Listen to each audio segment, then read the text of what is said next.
How's it going, everybody? Hey, the guy that's been chosen as the new border czar, man, from listening at this guy,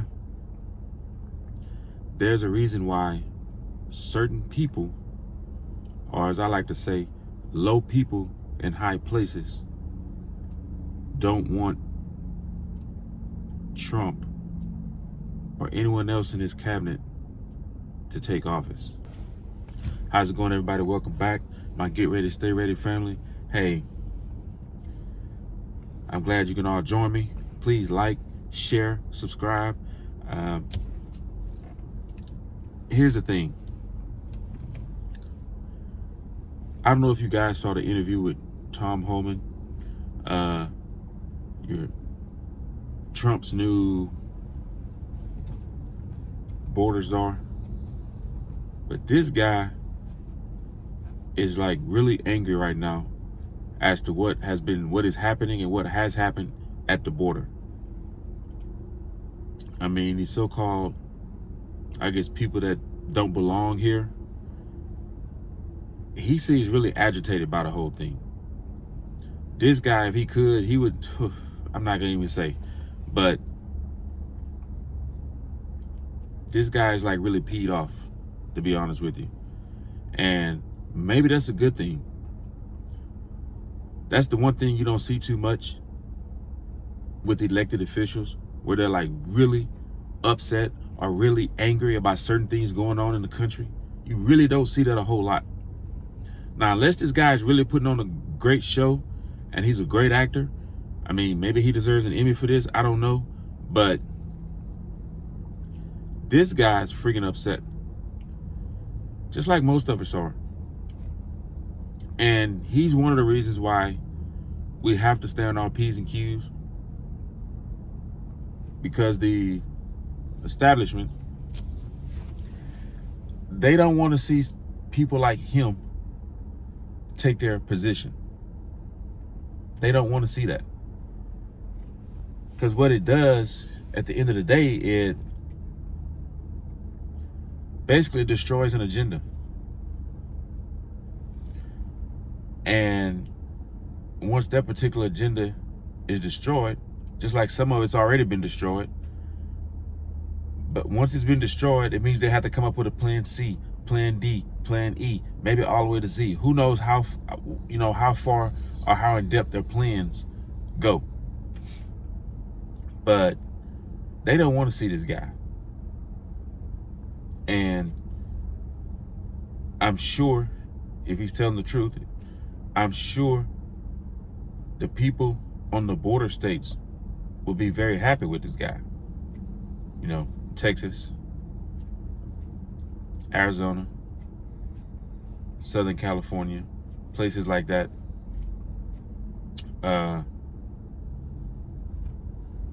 All I can say is get your popcorn ready, because this is going to be very interesting as to what's going to happen, I would say, between now and January 20th. You never know what can happen, but this guy is another reason why they're trying to stop the train. Choo choo. And you know what train I'm talking about. I don't know. What do you all think about this?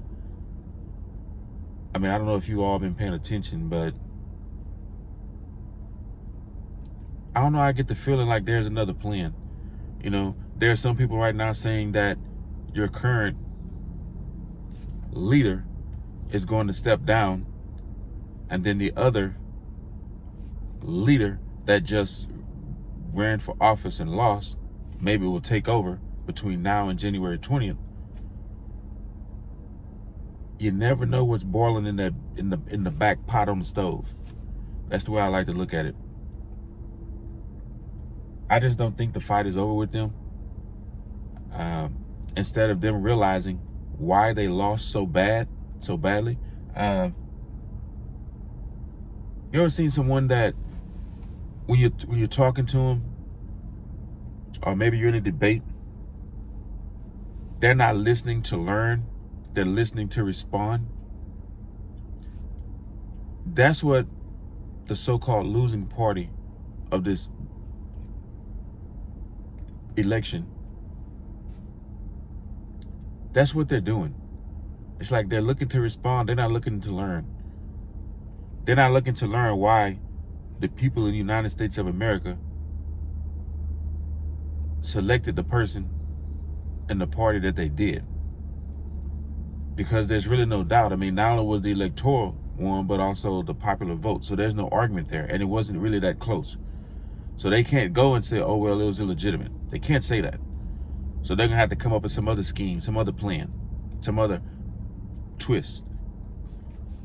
We don't know what that could be. But if this guy, Tom Homan, is one of the people that they feared, you know, taking his place, his rightful place, I guess, or his rightful appointment, I think this is going to make them try something else. Like, there's no way in the world. Right now, they're shaking. And don't be surprised if some of those people who don't necessarily belong, not that they haven't already been doing it, but they may try to hide out. And who's to say what they may try to do to keep from being taken back? So we need to keep our guards up on that. Because as I said in previous videos, desperate people do desperate things. And if these people are desperate to stay here, there's no telling what they may do, what they're capable of. I mean, that's already been proven. They're capable of anything. You know, if you just go read the headlines, the sub-headlines, independent sources, they've already proven they're capable of doing anything. And this was before someone took office that's going to send them back. Now, they're in a situation where when January 20th hits, they could possibly be in a situation where they have to go. They have to jet. They have to scram. They have to skedaddle up out of here. Now think about that. Kind of let's put ourselves in their mind. If you're somewhere where you're not supposed to be, and you don't want to leave that place, wouldn't you do everything you can not to leave that place? That means possibly hiding, which they may already be doing. That means possibly harming others, which they've already done. There is no telling what they may do. So we need to keep our eyes open. We need to stay prayerful. Definitely stay prayerful. We need to continue to pray that the enemy is pushed back to the depths of hell where they come from. We need to pray for guidance, pray for clarity, pray for protection.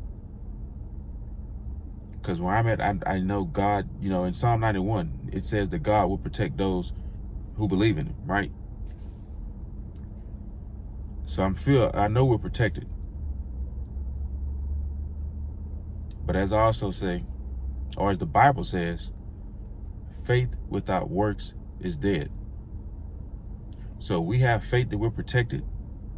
We also have to put action behind that by doing what we have to do to protect ourselves. I don't know what that looked like. It could be different for each household, different for each person. I don't know what that looked like. But I do know we have to do to protect ourselves and make sure that people who don't belong here don't do anything to put us in further danger. Does that make sense? I hope I'm making sense on this, y'all. But I don't know. That's just what I have on my mind right now. You know, how do you guys feel about that? Do you feel we need to do anything? Do you feel the fight is over? Do you feel the fight has just begun? Let me know in the comments. How do you feel about this situation? And I don't know if you've done research on the guy, Tom Homan. Research him and tell me what you think. And as always, get ready, stay ready. God bless.